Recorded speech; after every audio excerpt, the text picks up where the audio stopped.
கள்ளக்குறிச்சி மாவட்டம் சங்கராபுரம் அருகே கல்வராயன் மலை அடிவார பகுதியில் சூறாவளி காற்றுடன் பெய்த பலத்த மழையால் 500 ஏக்கர் மக்காச்சோள பயிர்கள் சேதமடைந்திருக்கின்றன. விவரங்களை நிகரான செய்தியாளர் செல்வகுமார், இந்த சேதம் எப்போது ஏற்பட்டது? வேளாண் துறை அதிகாரிகளுக்கு தகவல் தெரிவிக்கப்பட்டிருக்கா?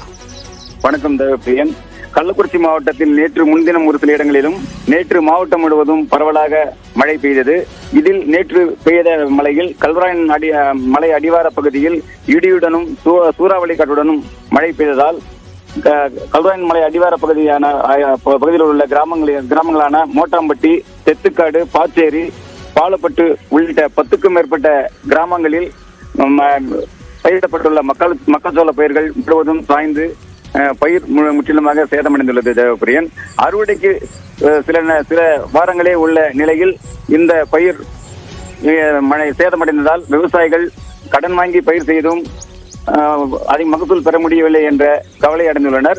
இது குறித்து வேளாண் துறை அதிகாரிகளிடம் முறையிட்டு அவர்கள் கணக்கிடும் பணியில் ஈடுபட்டுள்ளனர். தேவப்பிரியன், நன்றி செந்தில்குமார்.